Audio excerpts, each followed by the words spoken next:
విభజన విషయంలో టీడీపీ స్టాండ్పై ఎన్నో అనుమానాలున్నాయి. తెలంగాణకు కట్టుబడి ఉన్నామంటూనే విభజనకు వ్యతిరేకంగా కుట్రలు చేస్తోంది. సీమాంధ్ర గల్లీ నుంచి ఢిల్లీ దాకా ఇదే తీరు. చంద్రబాబు అయితే ఏకంగా ఆత్మగౌరవ యాత్ర, ఢిల్లీ దీక్షతో సమైక్య జపం చేశారు.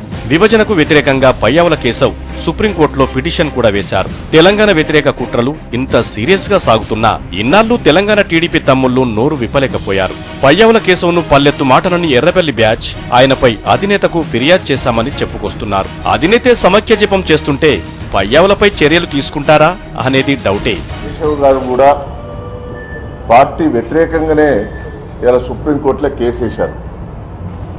అది తెలంగాణ ఎమ్మెల్యేలందరం కూడా మా నాయకుని దృష్టికి తీసుకుపోవడం కూడా జరిగింది. అది పార్టీ విధానాలకు వ్యతిరేకం. వారి ప్రాంత సమస్యల గురించి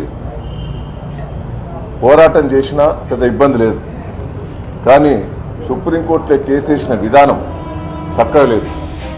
తెలంగాణలో కాంగ్రెస్ జైత్ర యాత్రలతో జనంలోకి వెళ్తోంది. టీఆర్ఎస్, బీజేపీ కూడా ఏదో కార్యక్రమంతో జనంలోనే ఉన్నాయి. చివరకు సిపిఐ కూడా జీఓఎంకు రిపోర్ట్ ఇచ్చేందుకు రెడీ అవుతోంది. ఒక్క తెలంగాణ టీడీపీ తమ్ముళ్లకే ఏం పని లేకుండా పోయింది.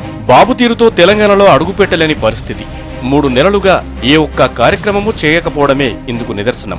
ఎన్నికలు సమీపిస్తున్న వేళ అన్ని పార్టీలు జనంలోకి వెళ్తుండడంతో టీడీపీ నేతలు కూడా అలర్ట్ అయ్యారు.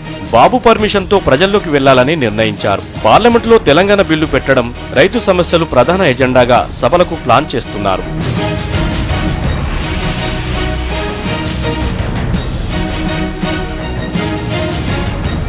అయితే పార్టీ వైఖరి స్పష్టంగా లేకపోవడం, సీమాంధ్రలో త్వరలోనే చంద్రబాబు మళ్లీ ఆత్మగౌరవ యాత్ర చేయనుండడం టీడీపీ నేతలను ఇబ్బందులకు గురిచేస్తున్న అంశం. పార్టీలో మొత్తం వ్యవహారాలను దగ్గరగా గమనిస్తున్న మరికొందరు టీడీపీకి గుడ్ బై చెప్పే ఆలోచనలో ఉన్నట్లు టాక్.